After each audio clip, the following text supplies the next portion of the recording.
Hello friend, आप लोग कैसे हैं। हमारे सभी बड़े लोगों को प्रणाम, छोटों को शुभ आशीर्वाद। जय सिया राम, जय बजरंगबली। आज का दिन मंगलवार है और थोड़ा बहुत अपने त्रुटि भाषा में शब्दों में कुछ कहना चाहती हूँ। और जो भी मेरे वीडियो को लाइक करे, कमेंट करे, वो पूरा देखने के बाद लाइक कमेंट करे। जो उसमें कमी दिखाई दे, जो कमी पता चले कि हाँ यहाँ पर नहीं बोलना चाहिए, ये गलत है, वहाँ कमेंट करके प्लीज़ आप लोग हमको समझा दीजिए, सिखा दीजिए, बता दीजिए। क्योंकि मैं भी थोड़ा अपने से ही जो मेरे मन में भावना रहती है उसको मैं आस्था के माध्यम से आप लोगों को बताती हूँ, बोलती हूँ, तो जो मेरे मन में होता है। जैसा कि आज मंगलवार है, आज हनुमान जी का दिन है, तो मेरे मन में आता है कि रामचरितमानस में ये सुंदरकांड को सुंदरकांड नाम क्यों तुलसीदास जी दिए, सुंदरकांड क्यों कहा जाता है। तो मुझे लगता है कि इसमें जितने जितने भी कार्य हनुमान जी के द्वारा हुआ है, सब उनके बुद्धि, ज्ञान और बल के हिसाब से दर्शाया गया है, बताया गया है। और हर एक दोहा, हर एक चौपाई, हर एक चीज़, जितने पड़ाव हनुमान जी के हैं वो सब सराहनीय है, सब सुंदर है। उससे कुछ न कुछ हमको सीखने को मिलता है। इसीलिए शायद इसका नाम सुंदरकांड है। सुंदरकांड स्टार्ट से लेकर लास्ट तक उसमें सब सब चीज़ ही सुंदर है, सब चीज़ ही सुंदर है। जैसे कि जाना तो हनुमान जी को है लंका में, लेकिन सब बंदर भालू बैठे हुए हैं, सब कह रहे हैं मैं जाऊंगा, मैं इतना दूर जाऊंगा, मैं इतना चला जाऊंगा, मैं उतना चला जाऊंगा। लेकिन हनुमान जी चुपचाप बैठे हुए हैं, राम नाम का जप कर रहे हैं, जबकि जाना हनुमान जी को है।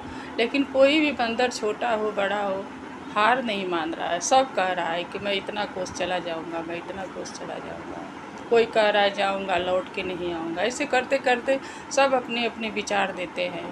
लास्ट में हनुमान जी का नाम आता है, क्योंकि जो कार्य करने वाला होता है उसका नाम नंबर लास्ट में ही आता है।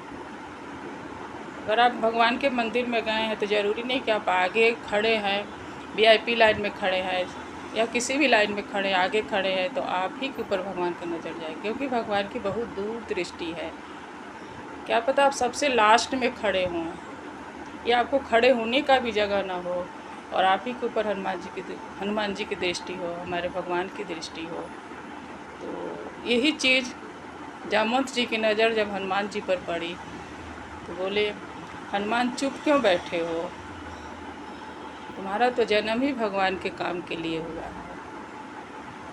हनुमान जी को जब अपने बुद्धि का ज्ञान हुआ, क्योंकि वो भगवान के धुन में ही थे, उनको अपने बुद्धि का, बल का स्मरण ही नहीं था कि उन्हें स्मरण करे या करवावें, क्योंकि वो राम नाम के धुन में मस्त थे, अपने में मस्त थे। वो जानते थे कि राम नाम के धुन में जो मस्त है तो उसको तो भगवान ज्ञान देंगे ही देंगे, चाहे जैसे भी जिस रूप में दें। जब जामवंत ने बताया तो हनुमान जी को अपनी बुद्धि और बल का ज्ञान हो गया और उनको जामवंत जी की बातें बहुत अच्छी लगी और हनुमान जी उत्तेजित हो गए जाने के लिए, लंका जाने के लिए उत्तेजित हो गए। उनको लगा मैं कितना जल्दी चला जाऊं, क्योंकि जामवंत जी बोले आपको बस माता सीता का पता लगा के आना है और कुछ वहाँ पर आपको कुछ करने की ज़रूरत नहीं है। पता लगा कर आइए और रघुनाथ जी से, भगवान जी से बस बताना है कि हाँ सीता जी कहाँ हैं, कैसे हैं, आपको बाकी कुछ नहीं करने की ज़रूरत है। हनुमान जी तैयार हो गए जाने के लिए, लेकिन हनुमान जी ये नहीं कहे कि मैं काम जा रहा हूँ लंका, मैं काम करके आऊँगा और आप लोग अब चले जाइए यहाँ से। ऐसा हनुमान जी नहीं कहे किसी भी बंदर को, भालू को, ये जामवंत जी से भी नहीं कहे कि आप सबको लेकर के आप रघुनाथ जी के पास चले जाइए, मैं तो जा ही रहा हूँ करने के लिए काम सीता जी का। ऐसा हनुमान जी नहीं कहे। इसका मतलब ये है, जहाँ तक मेरा छोटा सा बुद्धि है, छोटा सा दिमाग है, उसके द्वारा मैं सोची हनुमान जी क्यों नहीं कहे। इसलिए नहीं कहे, आज के साधारण भाषा में ये है कि हम अगर कोई कुछ काम करने जा रहे हैं तो अपने बच्चों को ही बोल देंगे कि तुम लोग घर चले जाओ, मैं करके आ जाऊँगा। लेकिन हनुमान जी ने ऐसा नहीं किया। हनुमान जी सबको समान दर्जा देना चाहते थे। हनुमान जी को था कि जब सब लोग सीता माता के खोज के लिए निकले हैं, तो जब मैं लौट के आऊँगा तो सब मेरे साथ लौट कर जाएंगे भगवान के शरण में, और सबके मन में होगा कि सीता जी का पता लग गया है, लगा कर आ गए हैं।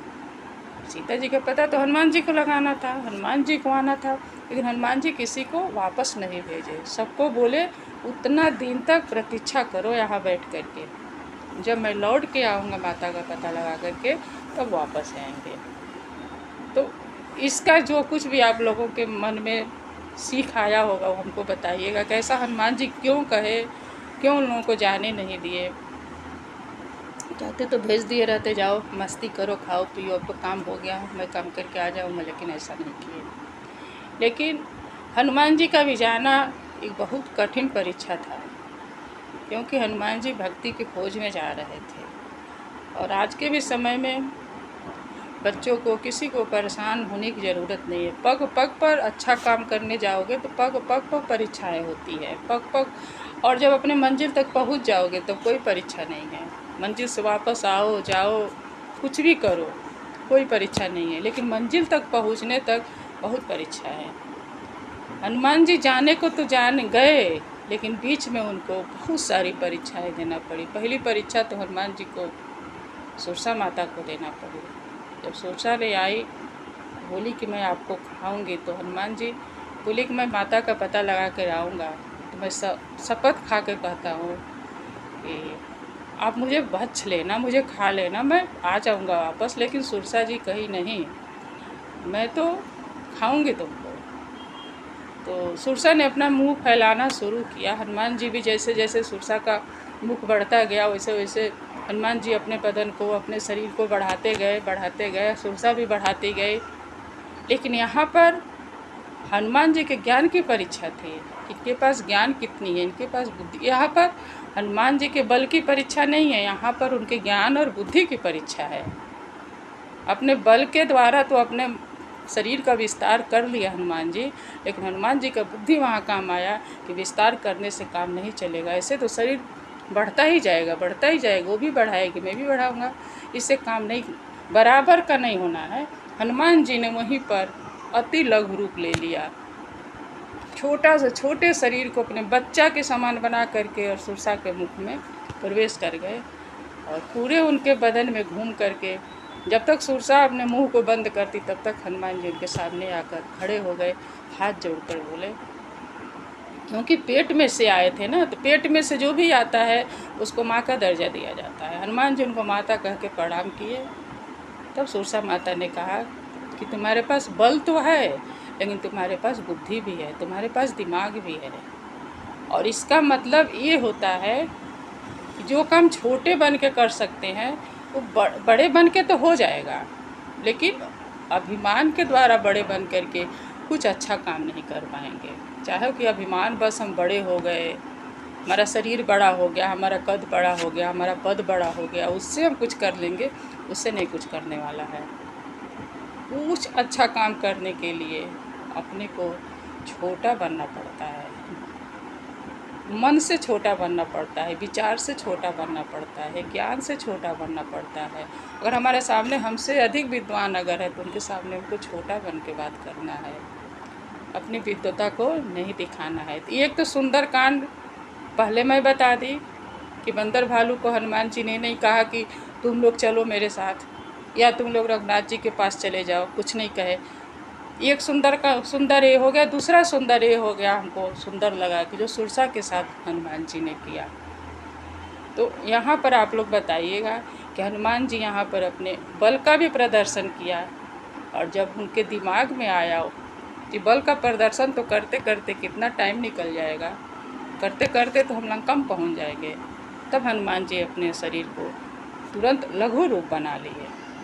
क्योंकि वहाँ पर सुरसा माता को देवताओं ने परीक्षा लेने के लिए हनुमान जी का भेजा था कि जाकर देखो कहीं इनके पास खाली बल तो नहीं है, क्योंकि लंका में बस बल की ज़रूरत नहीं है, वहाँ पर बुद्धि की भी ज़रूरत है। तो यहाँ तक मैं आप लोगों को अपना विचार रखी हूँ। और सुरसा और हनुमान जी का जो हुआ उसके आगे का हम हो सके तो मैं शनिवार के दिन आप लोगों को आगे का करूँगी। इसके लिए आप लोग हमारा लाइक और कमेंट करिए, और कहीं गलती होगी उसको आप लोग सुधारिएगा, हमको आप लोग बताइएगा। क्योंकि मैं रामचरितमानस का चीटिंग करके नहीं बता रही हूँ, चीटिंग कुछ भी नहीं है। जो मैं पढ़ती हूँ उसमें से छोटे छोटे विचार है जो हमारे और आपके बीच में होता है, हमारे समाज में होता है। तो उसी चीज़ को मैं आप लोगों के सामने रखी हूँ। कृपया आप लोग ध्यान दीजिएगा और गलती ज़रूर देखिएगा कि गलती इसमें कहाँ है, और उसको आप लोग सुधारने का कोशिश करिएगा और हमको बताइएगा। सादर जय सिया राम, प्रणाम आप लोगों को, नमस्कार।